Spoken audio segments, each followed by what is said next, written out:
공부하시느라고 제가 고생이 많습니다. 이 감기가 저번에 나은 듯 하더니 또 나네. 이거 또 오래 걸리네. 그래서 약 또 먹었거든요. 병원 2번이나 가서. 그래서 고생 엄청 합니다.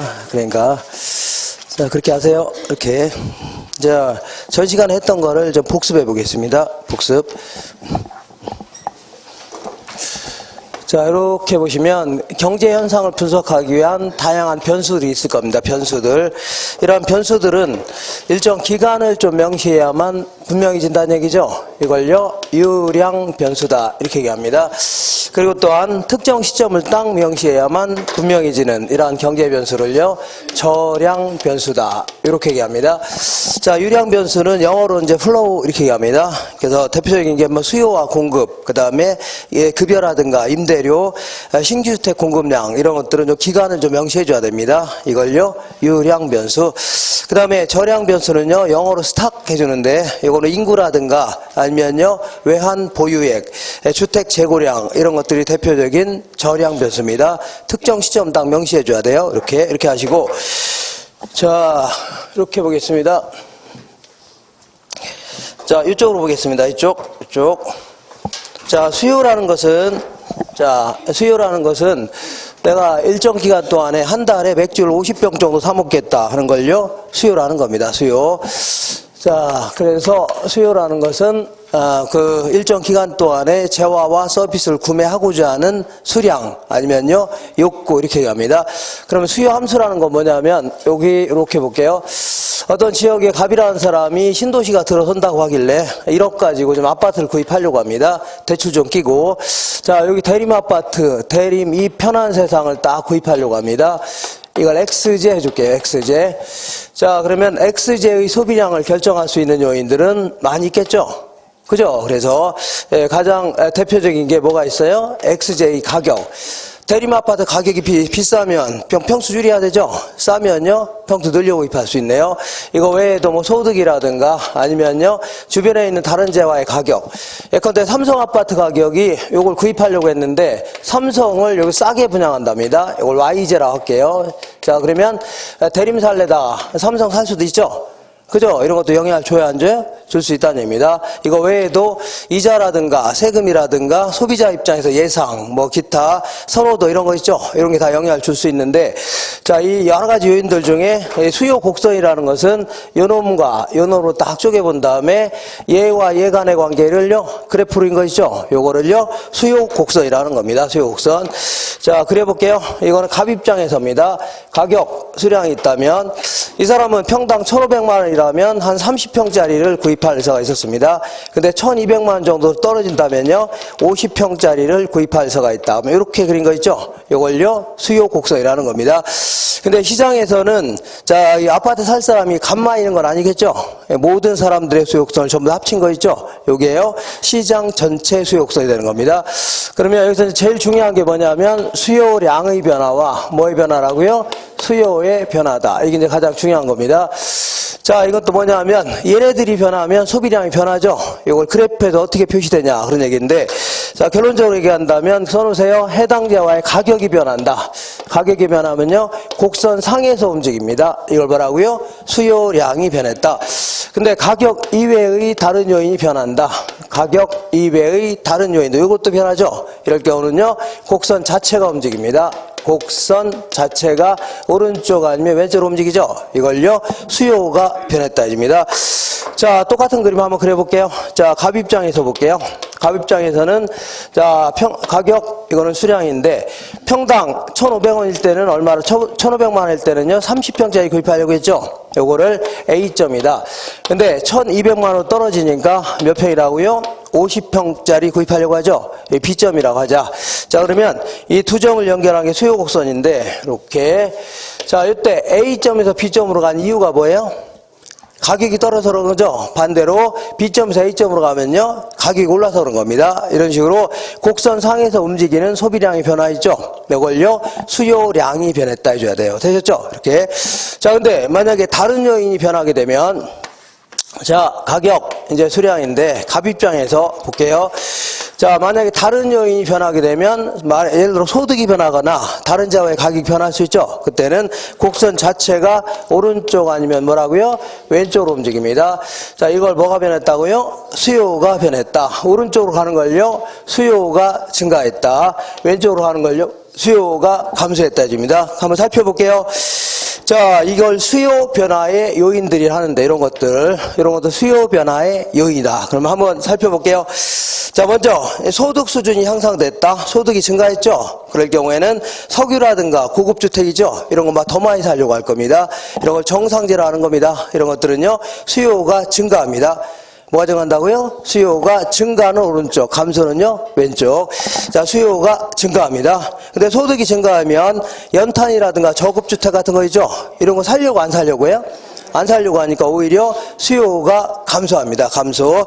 그 다음에 이번에는 이렇게 해볼게요.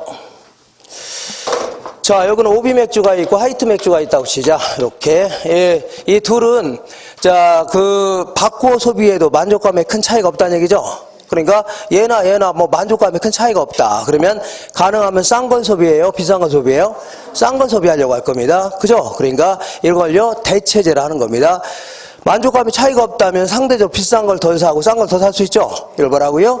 대체제다. 근데 오비 입장에서 하이트가 대체제입니다. 하이트 입장에서는 뭐가 대체제라고요? 오비가 대체제입니다. 근데 오비 입장에서의 대체제인 하이트 가격이 올랐다. 하이트 가격이 올랐다. 하이트 살려고 안 살려고요? 안 사고 오비를 더 살려고 하죠? 그러니까 대체제의 가격이 상승하면요 해당제와의 수요는 증가하는 겁니다. 수요의 증가입니다. 대체제 가격이 올라가면 수요는요 증가하는 겁니다. 이번에는 이렇게 이 커피가 있고 뭐가 있어요? 프림이 있다. 자, 얘네들은 함께 소비해야 되는 재화죠. 함께 소비해야 만족감이 커지는 재화입니다. 그죠? 같이 간다는 얘기죠. 커피가 있으면 뭐가 있어야 돼요? 프림이 있어야 되고, 프림이 있으면요 커피가 있어야 되는 겁니다. 자, 이걸 두 가지 재화를요 보완제를 준 겁니다. 커피 입장에서 뭐가 보완제라고요? 프림 입장에서 커피가 보완제입니다. 그러면 커피 입장에서 프림 가격이 올랐다. 그럼 프림 살려고 안 살려고요? 안 사고 커피도 더군다나 안 살려고 하죠. 그러니까 보완제의 가격이 올라가면 해당 재화의 수요는요 감소하는 겁니다. 감소. 이렇게 써놓으세요. 그 다음에 기타 선호도가 증가하거나 이자율이 하락하거나 조세가 감면되죠. 이럴 경우는 수요가 증가하는 겁니다. 그 다음에 앞으로 이 지역의 아파트 가격이 대림 아파트 가격이 올라갈 걸로 예상된다. 그러면 지금 사는 게 나아요? 올라간 다음에 사는 게 나아요? 지금 당장 살려고 하죠. 수요는 증가하는 겁니다. 이렇게 하시면 돼요. 자, 이번에는 공급에 대해서 알아보겠습니다. 자, 이렇게 요거 잘 정리하시면 돼요.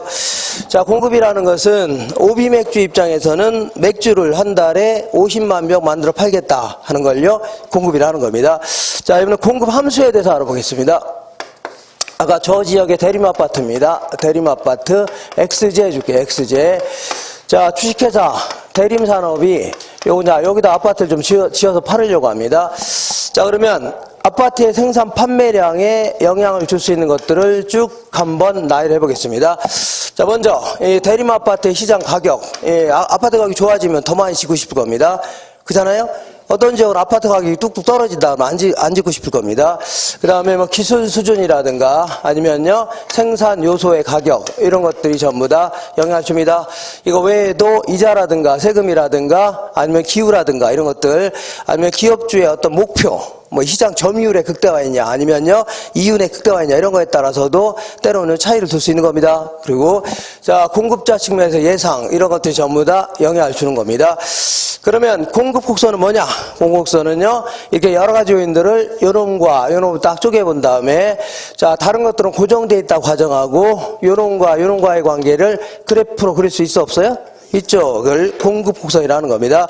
자, 우리 대표적인 기업인 대림 입장에서 볼게요. 대림 입장에서는 자 가격 이건 수량입니다. 자, 이 지역이 평당 한 1,500만 원이라면 한 3,000평 정도를 공급할 회사가 있었죠. 근데 이 지역이 만약에 가격이 좋아졌다. 1,500만 원 정도로 그러면 다른 데 지을래다 여기다 더 지을 수 있는 거죠. 그러니까 5,000평을 공급할 회사가 있다. 이렇게 해서 이 두 점을 이렇게 연결한 걸요. 서플라이 해줍니다.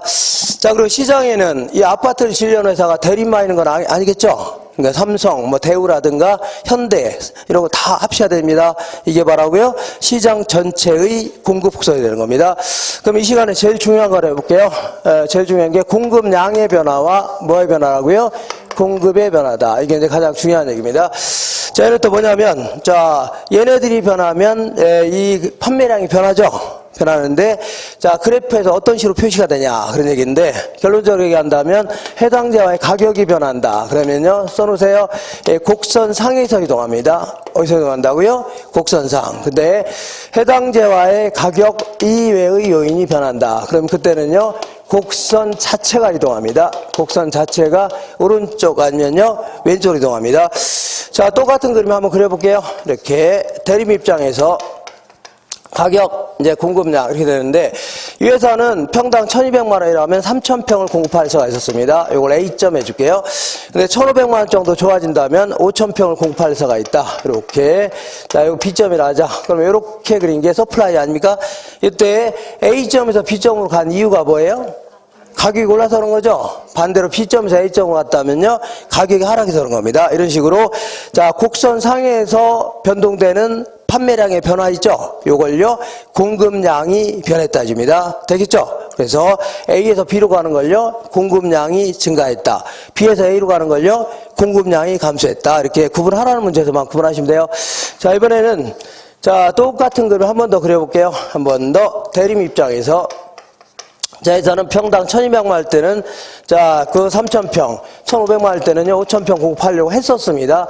자, 근데 만약에 다른 요인들이 변하게 되면, 기술이라든가 생산 요소이죠? 이런 게 변하게 되면, 곡선 자체가 오른쪽 아니면 왼쪽에 움직입니다. 자, 이걸 뭐가 변했다고요? 공급이 변했다. 오른쪽으로 하는 걸요, 공급이 증가했다. 왼쪽으로 하는 걸 뭐라고요? 공급이 감소했다는 겁니다. 자, 그러면 이런 것들 공급 변화의 요인 이렇게 얘기합니다. 이걸 좀 자세히 알아볼게요. 뭐 자세히 알 것도 없는데, 자, 먼저 기술의 진보가 있었다. 그러면 공급이 증가해요, 감소해요? 증가합니다. 그 다음에 생산 요소 가격이 하락했다. 예를 들어서 인건비라든가 아니면요 건축 자재 가격 이런 게 하락할 수 있죠. 그러면 그만큼 공급은 증가하는 겁니다. 공급 증가. 그 다음에 조세를 중과하겠다. 그러면 정부한테 줄 돈이 많아지는 거죠. 이거는요 공급이 감소하는 겁니다. 거꾸로 정부에서 여기다 아파트 많이 짓게 되면 돈을 공짜로 주겠답니다. 아파트 더 지으라고. 그러면 그만큼 공급은 증가해요, 감소해요? 증가하는 겁니다. 자, 요 지역이 아파트 가격이 올라갈 걸로 예상된다. 그러면 지금 팔려고 해요? 올라간 다음에 팔려고 해요? 올라간 다음에 파니까 지금 팔려고 안 팔려고요? 안 팔려고 하죠. 지금은요 공급을 감소시키려고 할 겁니다. 되겠죠? 공급의 감소. 자, 뒷장 보겠습니다. 뒷장. 자, 요거 다 지우겠습니다. 지저분하니까. 요것도 한번 지우자. 다. 자, 요거 지울 때 잠깐 주무셔도 됩니다. 주무셔도 돼요. 자, 이제 일어나셔야 돼요. 오케이. 자, 아까 얘기했던 시장 전체 수요 곡선, 시장 전체 공급선 있죠? 하나의 그래프로 그려놓을게요. 시장 전체. 자, 수요와 공급. 이거 만나는 점 있죠? 만나는 점에서 균형 가격과 수량이 결정됩니다. 이렇게. 자, 이거 왜 여기가 균형점이냐면 수요나 공급의 변화가 없는 상태에서 균형 가격에서 벗어나죠. 이게 비완수로 벗어나게 되면 이만한 가격에서 사려는 양은 이만큼이죠. 팔려는 양 이렇게 많죠. 그러니까 물건이 남아요, 안 남아요? 남게 되면 자연스럽게 가격이 하락합니다. 자, 가격이 하락함에 따라서 소비량을 늘리려고 하죠. 그 다음에 가격이 점점 떨어지니까 안 팔려고 줄이는 거죠. 그러면서 점점 줄어들면서 여기서 균형을 이루게 되는 겁니다. 반대로는요, 자, 여기서 그 피투수 됐으면요, 물건이 모자랍니다. 가격이 올라갑니다. 이렇게 해서 여기서 균형을 이루게 되는 겁니다. 근데 우리 고전학파의 논리는 균형에서 벗어나죠. 그러면 즉각적이고 신속하게 다시 균형점에 이릅니다. 알겠나요? 요걸요, 시장 자율조정 기능이다 해줍니다. 그래서 어쨌거나 이 벗어나는 것도 잠깐이다. 곧바로 들어온다고요? 균형점에 돌아오는 겁니다. 이렇게 하세요. 되겠죠? 자, 그런데 요 균형점은 항상 불변이냐? 그건 아니죠? 이렇게. 자, 그래프를 두 개 그려볼게요. 이렇게. 자, 균형점은 이렇게 이제 일시적으로 벗어나도 바로 돌아옵니다. 자, 균형점의 이동을 알아보겠습니다. 수요와 공급이 만나는 점에서 균형 가격과 수량이 딱 결정되어 있었습니다. 이렇게. 자, 하나 더 그려볼게요. 하나 더.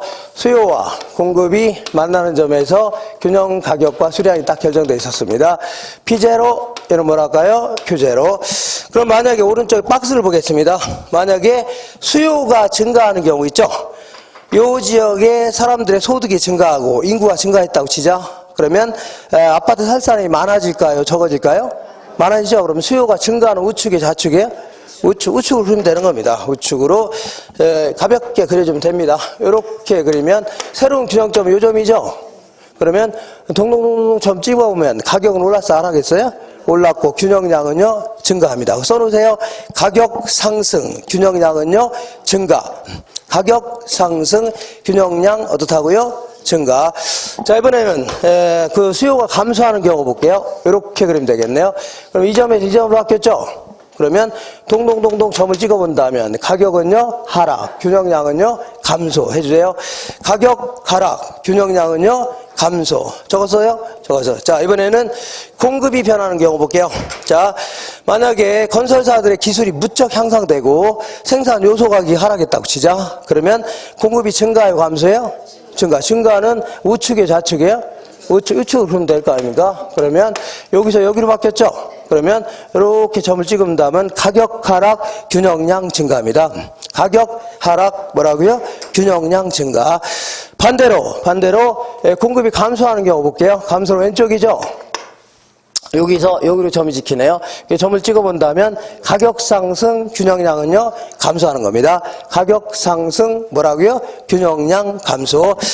자, 이렇게 해서 그거 자꾸 암기하려고 하지 마시고 얼른 그림으로 얼른 해결하는 게 가장 빠릅니다. 가장 안전해요. 이렇게. 그리고 만약에 수요도 변하고 공급도 변할 수 있죠. 이럴 경우는 변화폭이 큰 것만 그리면 됩니다. 아셨죠? 예를 들어서 수요의 증가가 공급의 감소보다 크다.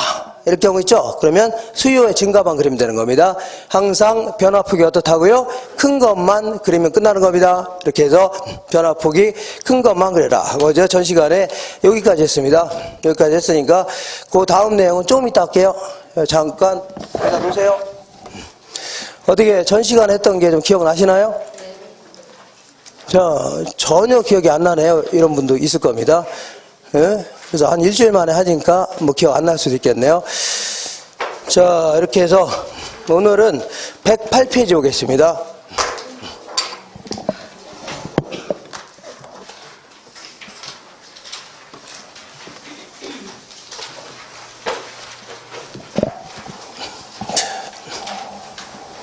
자, 우리 전 시간에 무지 막지하게 많은 약을 한 것 같지만 사실은요, 꼴랑 고고한 겁니다.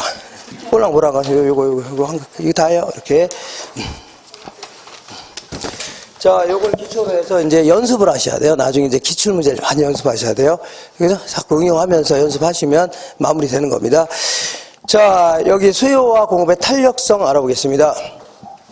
자, 전 시간에 간단히 좀 시작하다 말았는데, 자, 우리 이제 수요를 결정하는 요인들은 여러 가지가 있는데, 그 중에서 맨 앞쪽으로 쓴 이유가 뭐냐면, 가장 그래도 중요성이 있으니까 앞에 쓰는 거 아닙니까? 응? 중요하지도 않은 게 앞으로 오면 대화인데요? 너무 나서면 안 되겠죠? 그러니까 중요하니까 앞에서 쓰는 거 아닙니까? 그래서, 자, 대림아파트 가격, 가장 크게 영향을 주는 겁니다. 그리고 소득이라든가 아니면요, 주변에 있는 삼성아파트의 가격, 이런 것들이 그래도 가장 크게 영향을 주는 겁니다. 자, 그 다음 두 번째는 이제 공급에 대해서 알아볼게요. 공급은요, 자, 이렇게 보겠습니다. 자, 공급에 또 가장 크게 대림아파트를 만들어 팔려고 하는데 판매량에 가장 영향을 주는 것들은 그래도 대림아파트의 시장 가격 수준이죠. 이게 가장 크게 영향을 주는 겁니다. 이거 외에도 기술 수준이라든가 아니면 생산 요소의 가격 이런 것들이 가장 크게 영향을 줄 수 있죠. 자, 이때 자, 탄력성이라는 것은 이런 것들이 변하게 되면 자, 소비량이 크게 변할 수 있고 작게 변할 수 있죠. 크게 변하는 걸요, 탄력적이다. 작게 변하는 걸요, 비탄력적이집니다. 자, 그러니까 어떤 충격을 가했을 때, 이런 것들이 변하는 걸 충격을 가한다집니다. 충격을 가했을 때, 어느 정도 민감하게 반응하느냐 하는 걸요, 탄력성이라는 겁니다. 예를 들어서 스타킹 같은 거 있잖아요. 이런 것들은 힘을 가하게 되면 쭉쭉 늘어나죠. 이런 걸요 탄력적이다 아니면요 고탄력 해줍니다. 고탄력. 근데 이 옷 같은 거는 이게 잡아다녀도 상대적으로 덜 늘어나죠. 이걸요 비탄력 아니면요 저탄력 해줄 수 있죠. 이런 거 똑같이 얘들이 변할 때 얘가 어느 정도 민감하게 반응하느냐 이걸요 탄력적이다 탄력성이라는 겁니다. 자 그래서 탄력성을 영어로는요 이렇게 자 일라스티시티 해줍니다. 그런 게 있습니다. 네? 그런 게 있어요. 자, 영어로 이제 사전 찾아보면 탄력성 해줍니다. 탄력성. 지금 뭐 비웃고 있는 거야, 지금? 자, 기분이 상당히 언짢네. 네. 자, 그래서 이제 이런 것들이 변하면 얘가 어떻게 변하냐 그런 얘기인데, 자, 얘가 변할 때 얘가 어느 정도 민감하게 반응하느냐 하는 걸요. 수요의 뭐 하는 거예요? 자꾸 짜증나게 하니까 잘 안 나오잖아요. 이렇게 수요의 가격 탄력성이라는 겁니다. 이렇게. 자, 예를 들어서 그 쌀 같은 거 볼게요. 쌀의 가격이 올라갔다고 해서 애들한테 밥을 안 먹일 수 있나요? 거의 안 줄어들죠? 반대로 쌀 가격이 폭락했다고 해서 애들한테 한 공기 먹던 걸 너 10공기씩 먹어라 할 수는 없는 거죠. 크게 늘어요? 안 늘어요? 안 늘어난다. 이런 식으로 어떤 제한은 가격에 비하여 상당히 민감하게 반응하는데 어떤 거는요 둔하게 반응한다는 얘기죠. 이런 걸요 수요의 가격 탄력성이라는 겁니다. 그 다음에 이 소득이 변할 때 얘가 어느 정도 민감하게 반응하느냐 하는 걸요 수요의 소득 탄력성이라는 겁니다. 자, 예를 들어서 저런 대림 아파트 같은 경우에는 고급 아파트 아닙니까? 그러니까 아무래도 그 소득이 늘어나면 그런 거 사는 사람이 적어져요? 많아질 수 있다는 얘기입니다. 근데 우리 소금 같은 거 볼게요. 소금 같은 경우는 소득이 증가했다고 해서 대리에서 부장으로 승진했다고 해서 콩나물국에다가 소금 한 수저통을 10수저 넣나요? 그렇지 않겠죠? 크게 늘어 안 늘어요? 별 안 늘어난다는 얘기입니다. 이런 식으로 소득이 변할 때 제가 어느 정도 민감하게 반응하느냐 하는 걸요 수요의 소득 탄력성이라는 겁니다. 자, 이번에는 다른 재화의 가격이 변할 때 얘가 어느 정도 민감하게 반응하느냐를요 수요의 교차 탄력성 이렇게 얘기합니다. 예를 들어서 얘는 이제 대림 아파트고 얘는요 삼성 아파트라면 삼성 아파트 가격이 상승했다. 그러면 삼성 안 사고 대림을 더 살 수 있죠. 이런 식으로 상당히 민감하게 반응할 수가 있을 겁니다. 근데 얘는 대림 아파트고 얘는요 아반떼 승용차다. 그러면 아반떼 승용차 가격이 올라오면 이거 안 사려고 하죠. 요거 안 사는 거하고 아파트 사는 거 큰 관계 있어 없어요? 별 관계 없을 수 있죠. 그러니까 이런 식으로 어느 정도 민감하게 반응하느냐 하는 걸요 탄력성이라는 겁니다. 그리고 요것도 마찬가지로 얘가 변할 때 어느 정도 민감하게 반응하느냐 하는 걸요 공급의 가격 탄력성이라는 겁니다. 자, 얘들이 변할 때도 뭐 측정할 수는 있지만 이거 시험에서 안 물어봅니다. 안 물어보니까 요 정도 정리하는 게 자, 우리 탄력성입니다. 전 시간에 하다 말았는데 그래서 요게 그래도 제일 중요한 게 요겁니다. 자, 1등. 이게 1등이고 요건 몇 등이라고요?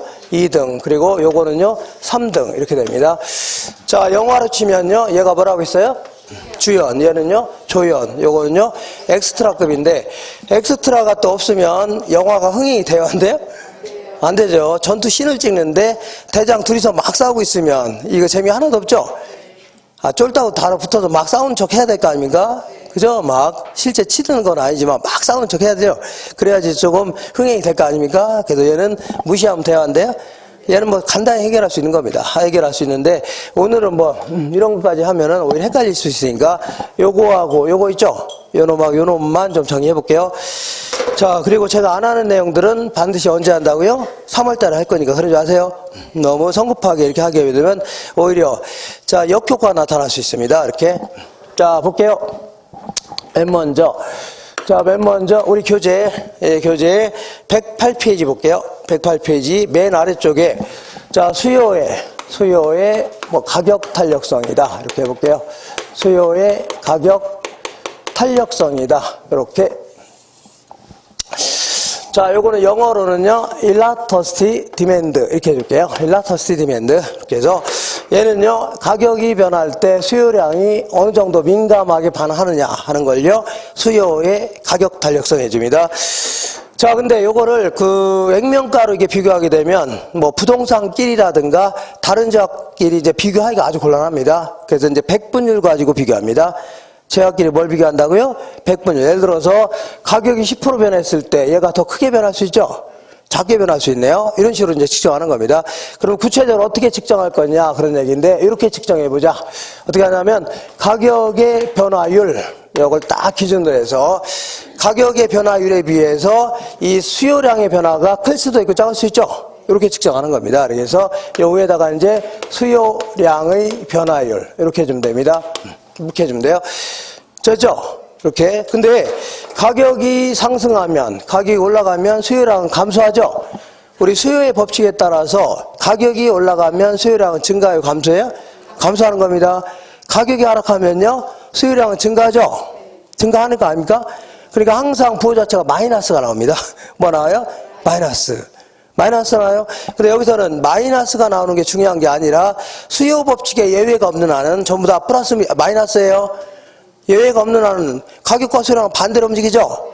항상 마이너스입니다. 근데 여기서 마이너스가 중요한 게 아니라 가격 변화에 어느 정도 민감하게 반응했냐 이게 중요한 거죠? 그렇기 때문에 이 앞에다가 한번 마이너스 딱 치잖아요. 그러면 그 분수에 마이너스 2개 들어가면 플러스 바뀝니다. 바뀌어요? 이렇게 하세요. 아니면은 여기 절대값을 씌우는 겁니다. 이렇게. 예, 그러면 부호 무시하라는 얘기입니다. 뭘 무시하라고요? 부호 무시해라. 그러니까 다 필요 없고 이런 거 자꾸 신경 쓰지 마세요. 그러니까 무조건 계산할 때는요, 부호 무시하고 계산하시면 돼요. 그럼 깔끔하죠? 그러니까 계산할 때는 항상 뭘 무시하라고요? 부호 무시하세요. 다만 나중에 해석할 때 저기 뭐 소득 탄력성하고 막 비교해서 막 섞어서 물어보기도 합니다. 이럴 경우에는 가격과 수요량은 같이 움직여요? 반대로 움직여요? 반대로 움직여요. 이것만 하시면 돼요. 가격이 올라가면 수요량은 줄어들죠? 하락하면 늘어나죠? 이것만 기억하시면 돼요. 그리고 계산할 때는 항상 뭘 무시하라고요? 부호를 무시하고 계산하시면 돼요. 아셨죠? 이렇게. 자, 그러면 한 3가지 정도 알아보겠습니다. 이렇게 수요의 가격 탄력성. 자, 먼저 가격이 10% 상승하니까 수요량은 한 90% 줄이려고 한다.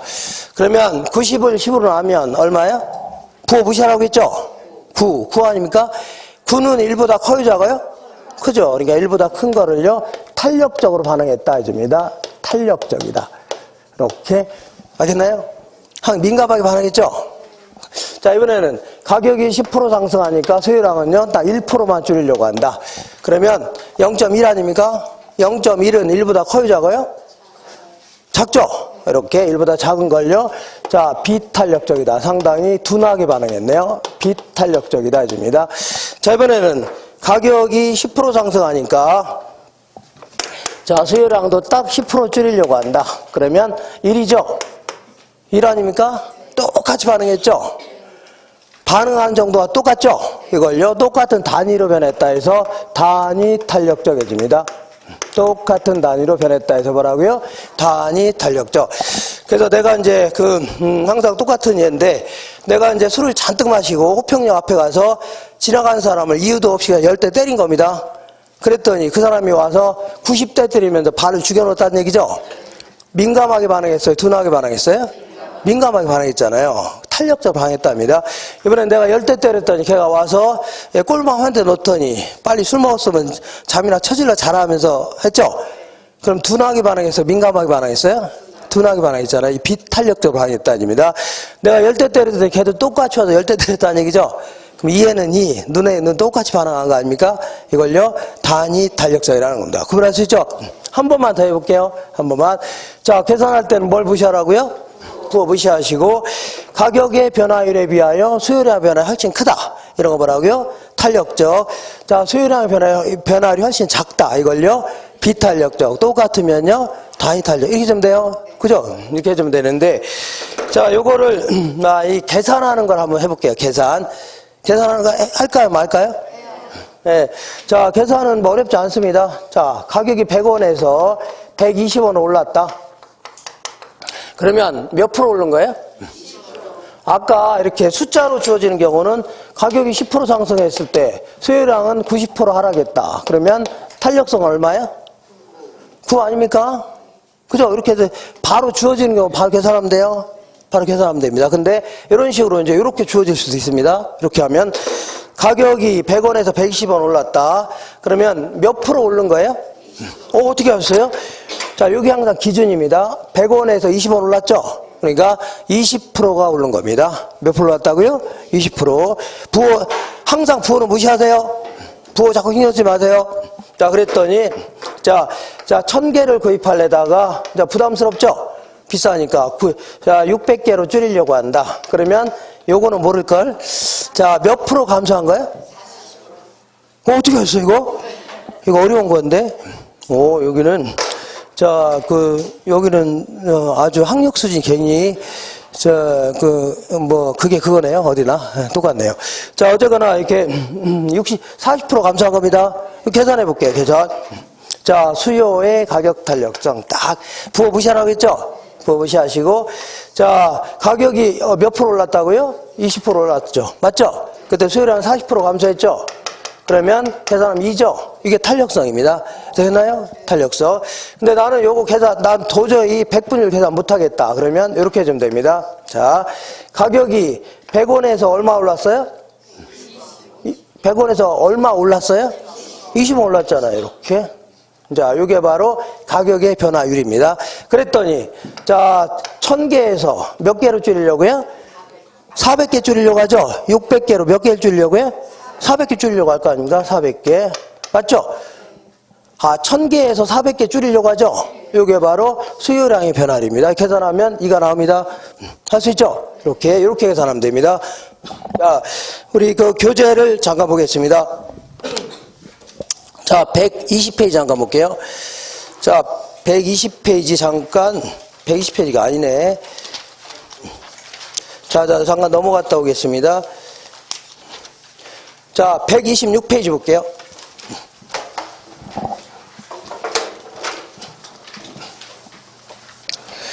자, 계산 문제가 10번처럼 물어보면 오히려 이제 100분율이 바로 주어지는 경우입니다. 자, 보세요. 자, 수요의 가격 탄력성은 자, 10번 보겠습니다. 어느 지역의 오피스텔 가격이 4%가 인상됐답니다. 몇 프로 인상됐다고요? 4%. 자, 부호 무시하라고 했죠? 항상 부호 무시하시고 나중에 따지세요. 항상 계산할 때 부호 무시하세요. 자, 4% 올랐죠?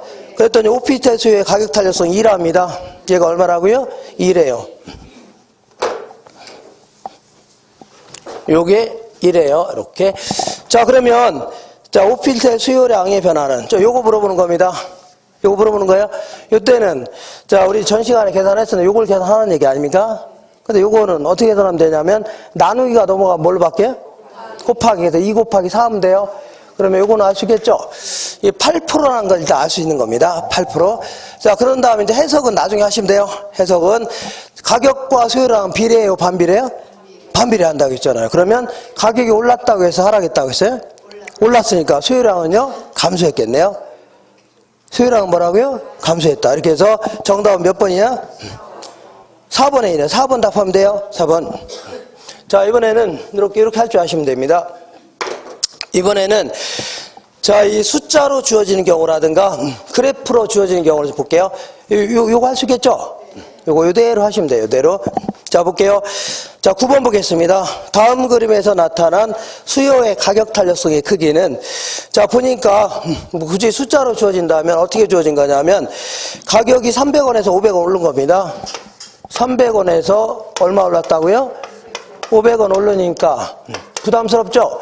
그러니까 300원 때는 30개 구입하려고 했는데 30개를 구입하려고 했는데 자, 아무래도 비싸니까 10개로 줄이려고 한다. 10개로 줄이려고 한다. 자, 계산해 볼게요. 저렇게 계산하시면 돼요. 이렇게. 자, 나는 요거 자신 있다. 그러면 이렇게 계산하면 됩니다. 자, 가격이 300원에서 200원 올랐죠?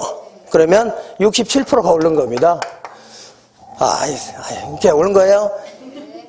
그랬더니 30개에서 10개로 20개가 줄어들었죠? 67%가 감소한 겁니다.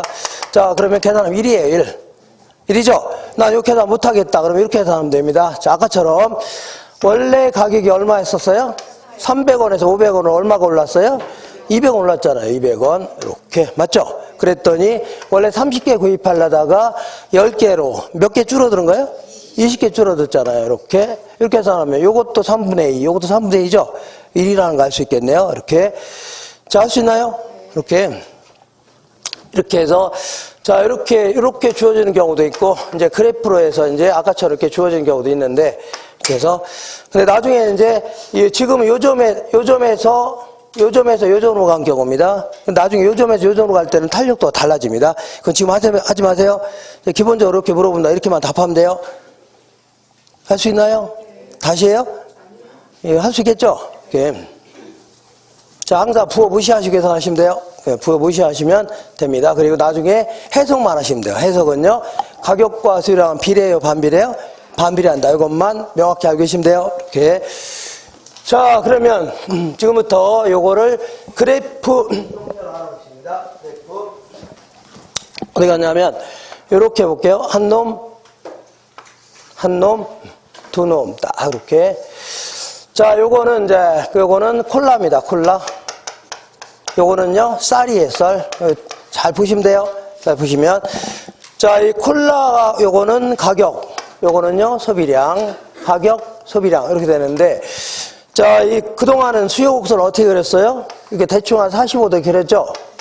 그랬잖아요. 근데, 이 콜라 같은 경우는 상당히 이렇게 완만한 형태로 그려집니다. 거기에 비해서 쌀 같은 경우는요, 상당히 급한 형태로 그려집니다. 자, 왜 그런가 볼게요. 왜 그런가? 자, 콜라 가격이 이만했을 때 이만큼 구입하려고 했는데, 이렇게. 이만큼 구매하려고 했죠? 그랬더니, 근데 콜라 가격이 좀 올라가니까 소비량이 팍 줄어들었네요. 올라가니까 팍 줄어들었죠? 왜 그런가 볼게요. 아, 내가 콜라 사 먹으려고 어디 들어갔냐면 편의점 들어가서 냉장고를 딱 열었죠? 그랬더니 다른 거는 가격이 그대로인데 콜라 가격만 올라간 겁니다. 1,500원, 3,000원 올랐죠? 3,000원으로. 그러면 뭐라고 해? 이거 왜 이렇게 비싸? 너 아니라도 주변에 먹을 게 많아요, 저거요? 아, 널려있는 게 막 많죠? 환타, 사이다, 맥콜, 비타 500, 아니면 시그램, 뭐 이런 거 별의별 게 다 있잖아요. 거기 널려있는 게 음료수 아닙니까? 안 먹으면 될 거 아니에요, 나오는 거죠? 너 아니라도 너를 대체할 만자가 많아요, 저거요? 많다는 얘기입니다. 어디까지 올라면 안 먹으면 될 거 아니야, 나오는 거 아닙니까? 그러니까 팍 줄을 수 있는 겁니다. 반대로 콜라 가격만 하락했다. 그러면 콜라 더 사 먹을 수 있죠? 그죠? 이렇게 가격 변화에 상당히 민감하게 반응할 수 있는 겁니다. 근데 쌀 같은 거 볼게요. 쌀의 가격이 이만했을 때 이만큼을 구입하려고 했는데 쌀의 가격이 이렇게 올라갔음에도 불구하고 소비량이 줄어들긴 했는데 조금밖에 안 줄어들었죠? 올라가도 조금밖에 안 줄어들었죠? 왜 그러냐면 쌀 가격이 올라갔다고 해서 쌀을 안 먹을 수 있나요? 아, 쌀을 먹어야 될 거 아닙니까? 그리고 우리나라는 주식이 뭐예요? 쌀 아닙니까? 그러니까 별다른 뭐 외식 없는 한은 거의 집에서 뭘 먹어요? 밥하고 국하고 이런 거 먹는 거 아닙니까? 그 주식이죠. 그럼 뭐 쌀을 대체할 만자를 굳이 찾아라 그러면 집안에서 라면 정도로 찾을 수 있는데 애들을 라면 자꾸 먹이잖아요. 그러면 이제 초등학생이 벌써부터 애가 건방져져 갖고 나가서 담배나 피고 그럽니다. 자꾸 라면 같은 거 먹이면, 그리고 술 먹고 다니고 쌈질을 하고 다니고, 그러니까 그런 거 자꾸 먹이면 돼요, 안 돼요? 안 됩니다. 그러니까 대한민국은 쌀이 보약 아닙니까? 죽으라고 쌀을 먹여야 될 거 아닙니까, 애들한테? 그죠? 그러니까 비싸도 뭐 거의 안 줄어들죠? 맞죠? 반대로 쌀 가격이 폭락했다고 해서 너 이놈아, 너 쌀 한 번에 10공기씩 먹으라 할 수는 없는 거죠? 그죠? 그러니까 쌀 가격이 하락해서 크게 늘어나요, 안 늘어나요? 하락해도 크게 안 늘어나죠? 그러니까 얘는 가격 변화에 소비량의 변화가 거의 없다는 얘기입니다. 왜 그러냐면 대한민국은 쌀이 주식이죠? 주식 아닙니까? 계속 쌀을 먹어야 될 거 아닙니까? 그러니까 쌀을 대체할 만한 자가 많아요, 적어요? 적다는 얘기입니다. 상대적으로. 적다는 얘기죠? 그러니까 이렇게 되는 겁니다. 자, 지금부터 이런 형태를 뭐라고 하냐면 이런 형태를 탄력적인 수요곡선이다 해줍니다. 무슨 수요곡선이라고요? 탄력적인 수요곡선이다. 그리고 이런 걸 뭐라고요? 비탄력적인 수요곡선이다 해줍니다. 이렇게 비탄력적인 수요곡선. 자, 그래서 굳이 숫자로 한다면 가격이 10% 올라가니까 90% 줄이려고 하죠? 1보다 큰 형태가 됩니다. 얘는요, 10% 올라가니까 1%만 줄이려고 하죠? 이걸요, 1보다 작다. 되겠나요? 이렇게 됩니다. 얘는 1보다 크고 1보다 크죠? 얘는요 1보다 작다 해줍니다. 그러니까 그릴 줄 아셔야 돼요. 이거 그릴 줄 아셔야 돼요. 할 수 있겠나요? 그래서 난 그림 못 그리겠다. 그러면 자, 하늘에서 뭐가 내려와요? 하늘에 비가 이렇게 내려오지 이렇게 내려오지 않겠죠? 이렇게 내려오잖아요. 그래서 하늘에 비가 내려온 걸요 비탄력적. 그럼 저런 것들은요 탄력적. 할 수 있어야 돼요. 나 그것도 하늘에서 비가 어떻게 내리는지 모르겠다.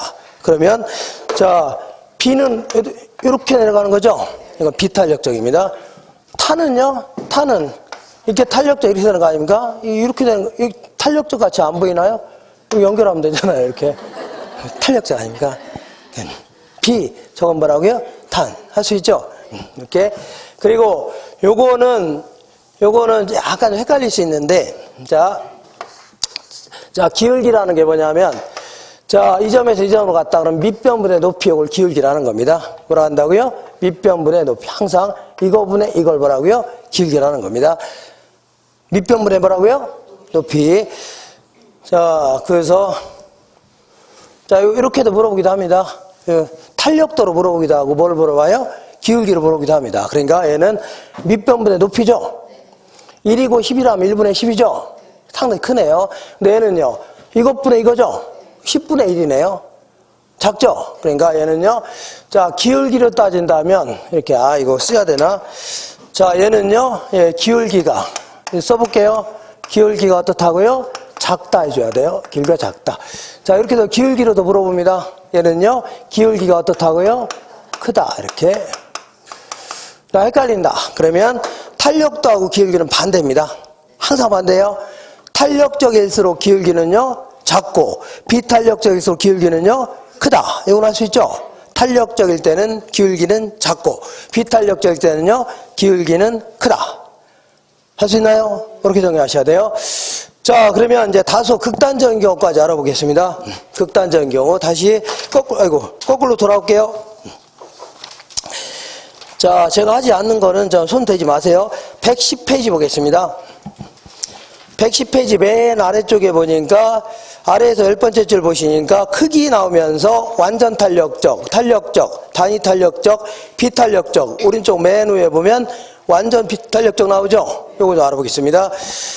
자, 이런 형태를요, 비탄력적, 이런 걸요, 탄력적. 다소 극단적인 경우까지 알아볼게요. 극단적인 경우. 자, 그러면 이렇게 보겠습니다. 어떻게 하냐면, 자, 수요 곡선을 거의 수평에 가깝게 한번 그려볼게요. 거의 수평에. 그러면 얘는 자, 가격이 이만했을 때 이만큼 구입하려고 했는데 조금 하락하니까 무지막지하게 늘리려고 하죠. 맞지 않나요? 그죠? 그러면 그림 알 수 있나요? 그러면 아예 그냥 수평으로 한번 그려볼게요. 수평. 이렇게. 자, 수평으로 그린다면 얘는 의미하는 게 뭐냐면, 자, 가격이 눈곱만치만 하락하려 해도 무한대로 돌리겠다는 얘기입니다. 반대로 눈곱만치만 올라가려 하더라도요, 무한대로 줄인다는 얘기는 하나도 안 사겠다는 얘기입니다. 이런 식으로 약간의 미세한 가격 변화에도 극단적으로 변한다는 얘기죠. 그죠? 이걸요? 이거 탄력적인 거 맞아요? 안 맞아요? 탄력적이 맞는데 심해요? 안 심해요? 좀 심하다는 얘기입니다. 그래서 이걸요, 탄력적인 건 맞는데 좀 심해서 이걸요, 완전 탄력적 이렇게 얘기합니다. 탄력적인 건 탄력적인데 무슨 탄력적이라고요? 완전 탄력적 이렇게 얘기합니다. 이렇게 수평의 형태. 그릴 줄 아셔야 돼요. 그죠? 아셔야 됩니다. 자, 이번에는 자, 이렇게 볼게요. 자, 수요 곡선을 가격 수요량이라면 수직의 형태로 한번 그려볼게요. 수직의 형태. 그 얘가 의미하는 게 뭐냐면 가격이 이만했을 때 이만큼 구입하려고 했죠. 근데 가격이 하락하면 소비량 늘려야 되는데 그대로죠. 하락하면 늘어나죠. 근데 얘는 그대로죠. 가격 변화에 소비량 변화가 있어 없어요? 전혀 없잖아요. 꼼짝 안 하고 있는 거 아닙니까? 이거는 비탄력적인 건 확실하죠. 근데 너무 심해요, 안 심해요? 심하다 그런 얘기입니다. 그래서 이걸요, 완전 비탄력적해집니다. 완전 뭐라고요? 비탄력적. 그림이 글자 아셔야 돼요. 완전 뭐라고요? 비탄력적해집니다. 이렇게. 그리고 요거는 좀 이해가 안 갈 겁니다. 지금 이해 안 가는데 제가 3월 달에 설명할 거니까 그러지 마세요. 여기 가격, 이거는 수량인데 그냥 지금은 이렇게만 알고 계세요. 자, 어떻게 그린 거냐면 이렇게 그린 건데 얘는 어떻게 그린 거냐면 이 수요곡선 아래의 면적 있죠? 요 면적과 요 면적이 같습니다. 요거하고 요거 같다는 얘기죠? 이런 형태를 직각삼국선 이렇게 얘기합니다. 뭐란다고요? 직각삼국선. 아래의 면적이 같은 걸 쭉 연결한 걸요? 직각삼국선. 일단 이렇게 마세요. 이 직각삼국선의 형태는요, 단위 탄력적인 형태입니다. 단위, 뭐라고요? 탄력적이다. 이렇게 하셔야 돼요. 자, 일단 이렇게 마세요. 이렇게. 자, 그래서 제가 한 10년 전만 하더라도 이렇게, 자, 이 제 별명이 뭐였냐면, 그냥 소중한 남자가 아니라, 뭐냐면, 완전 소중한 남자 있었습니다. 그래서 별명이 완소남이었습니다. 완소남. 왜 표정들이 왜 그래요? 어떻게? 그렇다면, 그런지. 자, 그래서 제가 별명이 완소남 팬클럽도 있었습니다. 5명. 이렇게, 제가 팬클럽도 있어요. 1명, 2명, 뭐 나중에 탈퇴했지만, 제가 제가 별명이 뭐였다고요? 완소남이 또 있었습니다. 이렇게. 그래서 그냥 소중한 게 아니라 완전 소중했다는 얘기입니다. 근데 지금은 어떻게 되냐면, 이제 늙고 병들고 해갖고, 자, 그냥 비호감이 아니라 뭐라고요? 완전 비호감으로 바뀌었습니다. 완전 비호감. 그래서 옛날에는 제가 살짝 한마디만 해도 막 난리가 아니었는데, 막 반응이 굉장히 컸다는 얘기죠? 근데 지금은 제가 막 이상한 소리 애들 꼼짝 안 하고 있습니다. 그냥 쳐다도 안 보고, 짜증만 냅니다. 이걸 봐. 완전 어떻다고요? 비호감이다. 입니다. 그죠? 이걸요?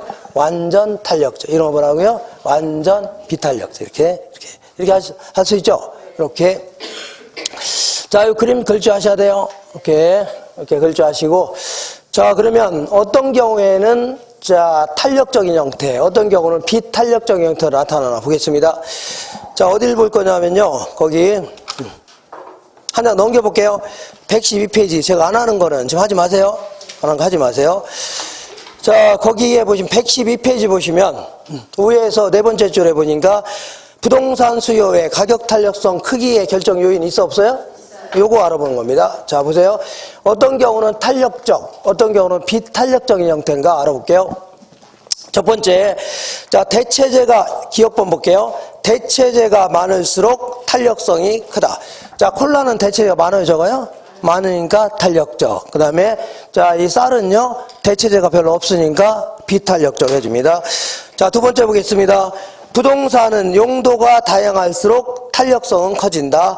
자, 디귿번도 마찬가지입니다. 부동산은요, 용도 전환이 용이할수록 탄력성은 커진다. 해볼게요. 요거는 이제 일반적인 토지고, 요거는요, 그린벨트 내에 있는 토지라고 치자. 그러면, 그린벨트 개발 제한구역 같은 경우는 건물 같은 거 지을 수 있어, 없어요? 없죠. 별 쓸모도 없는 거 아닙니까? 그러니까 가격이 하락한다고 해서 개미떼처럼 사겠다 달려들지 않죠. 아, 쓸모도 없는 거 뭐하러 삽니까? 용도도 제한돼 있고 용도 바꾸는 것도 힘들고 안 살려고 하죠. 그러니까 하락해도 크게 안 늘어납니다. 근데 일반적인 토지는 용도가 다양하다면 하락하면 크게 늘어날 수 있는 거죠. 그런 얘기입니다. 그 다음에 미음번 보겠습니다. 다른 거 하지 마시고 주거용 부동산이 다른 부동산보다 탄력적이다. 자, 얘는요, 주거용 부동산이고, 얘는요, 상업용, 공업용 부동산입니다. 자, 어떤 아파트가 있는데, 대체재가 뭐예요? 대체재는 받고 소비에도 큰 차이가 없는 재화를 대체재라는 겁니다. 그러면, 아파트 같은 경우는 널려있는 게 아파트죠? 전국 어디 가나 널려있는 게 아파트 아닙니까? 그 대체재가 많아요, 적어요? 무지막지하게 많다는 얘기입니다. 근데 내가 어떤 공장을 좀 대체하려고 하는데 이 공장과 비슷한 공장을 찾는 게 쉬워요, 어려워요? 상당히 어렵습니다. 그죠? 그러니까 상대적으로 대체재가 많지 않다는 얘기입니다. 이거는 그러니까 비탄력적입니다. 그 다음에 이번에는 자, 거기 시읍번 보시면 수요의 탄력성을 측정하는 기간이 길수록 탄력성이 크다. 요거는 이제 단기고 요거는요 장기라고 해보자. 장기. 자, 요거는 이제 임대 아파트라고 치자. 임대 아파트인데 요번 달에 임대료가 문제가 올랐습니다. 올릴 수 있죠? 그런다고 해서 아유 나도 집 한 채 사야 되겠다 할 수 있어요? 자, 집 사려면 시간이 걸려요, 안 걸려요? 아, 돈도 모아야 되고 그리고 집 사는 절차도 복잡하죠? 시간이 걸려요, 안 걸려요? 꽤 걸린다는 얘기입니다. 그러니까 올라가더라도 크게 안 줄어듭니다. 근데 장기적으로 계속 올라간다면 시장 전체에서는 아유 나도 더러워서 대출 좀 끼고 아파트 사야 되겠다는 사람이 생겨, 안 생겨요? 계속 생길 수밖에 없는 겁니다. 그러니까 장기적으로는 크게 줄을 수 있다는 얘기죠. 이렇게 하시면 돼요. 자, 그 다음에 뭐냐면 거기 2등번에 소비자의 소비 지출에서 차지하는 비중이 클수록 탄력성이 커진다. 자, 이건 또 뭐냐면 얘는 TV입니다. 요거는요, 콩나물. 어떤 사람이 100만 원 월급 받고 있는데 콩나물 가격이 100만 원, 그 1,000원에서 1,200 올랐죠. 20%. 그죠? 그런다고 해서 아유, 나 못 사겠다 하진 않겠죠. 왜냐하면 가계 소득에서 차지하는 비중이 커요, 작아요? 약간 별거 아니죠? 큰 부담 없는 거죠? 그러니까 살 수 있다는 얘기입니다. 크게 거의 안 줄어든다는 얘기입니다. 올라가도 크게 안 줄어들어요. 근데 TV 가격이 100만 원에서 120만 원 올랐다는 얘기죠. 평면 TV. 그러면 자기 월급으로 살 수 있어, 없어요? 못 사는 거 아닙니까? 아까 월급 얼마 탄다고 했어요? 100만 원 탄다고 했는데 120만 원 어떻게 탑니까?